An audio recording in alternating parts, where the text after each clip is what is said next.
2014-15లో రాష్ట్ర రెవెన్యూ లోటు 16,000 కోట్ల రూపాయలుగా పరిగణించాలన్న రాష్ట్ర విజ్ఞప్తిని కేంద్రం తోసిపుచ్చింది. ఆ సంవత్సరంలో లోటు కేవలం 4,117 కోట్లేనని కేంద్రం రాజ్యసభకు లిఖితపూర్వకంగా తెలిపింది. సామాజిక భద్రతా పథకాల కింద చేసిన వ్యయాలను నిబంధనల ప్రకారం లోటుగా పరిగణించలేమని కేంద్రం స్పష్టం చేసింది. కాగ్ లెక్కల ప్రకారం 2014-15 సంవత్సరానికి రాష్ట్ర రెవెన్యూ లోటు 13,775 కోట్లుగా ఉంది. ఇందులో రుణమాఫీ కింద 7,069 కోట్లు, పింఛన్ల పెంపు వ్యయం కింద 3,391 కోట్లు, విద్యుత్ బకాయిల చెల్లింపు కింద 1,500 కోట్లు ఖర్చు చేసినట్టు కాగ్ గతంలో తెలిపింది. దీనిపై మరింత సమాచారం మా ప్రతినిధి అరుణ్ అడిగి తెలుసుకుందాం. అరుణ్, చెప్పండి, రాజ్యసభలో కేంద్రం ఏం చెప్పింది? దీనికి సంబంధించి పూర్తి సమాచారం ఏంటి? రాష్ట్ర విభజన జరిగిన తర్వాత రాష్ట్ర విభజన సమయంలో అంటే 2014-15 ఏడాదికి సంబంధించి కేంద్ర ప్రభుత్వం రెవెన్యూ లోటు భర్తీ చేస్తుందని రాష్ట్ర విభజన చట్టంలో చాలా స్పష్టంగా చెప్పడం జరిగింది. సో దానికి సంబంధించినంత వరకు ఇప్పటి వరకు అనేక రకాల లెక్కలు వస్తున్నప్పటికీ కేంద్ర ప్రభుత్వం ఈ రోజు రాజ్యసభలో ఒక తెలుగు ఎంపీ అడిగినటువంటి ఒక ప్రశ్నకు లిఖితపూర్వకంగా సమాధానం ఇచ్చింది.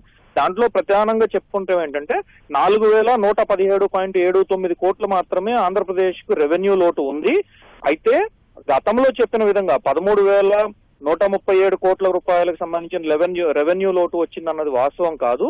అయితే దీంట్లో ప్రధానంగా చెప్పుకుంటే 13,137 కోట్లకు సంబంధించిన విషయంలో చెప్పుకుంటే రుణమాఫీ పరంగా, అదేవిధంగా విద్యుత్ బకాయిల చెల్లింపు, సంక్షేమ పథకాల్లో అనేక పథకాలకు వీటిని ఖర్చు పెట్టారు. కాబట్టి ఇవేవి కేంద్ర ప్రభుత్వం పరిగణలోకి తీసుకునేటువంటి అవకాశాలు లేవు. కాబట్టి కేవలం ఆంధ్రప్రదేశ్ రెవెన్యూ ప్రకారం 4,117.79 కోట్లు మాత్రమే రెవెన్యూ డెఫిసిట్ కింద, రెవెన్యూ లోటు కింద పరిగణలోకి తీసుకుంటాము. మిగతాది పరిగణలోకి తీసుకునేటువంటి ఆస్కారం కనిపించడం లేదు.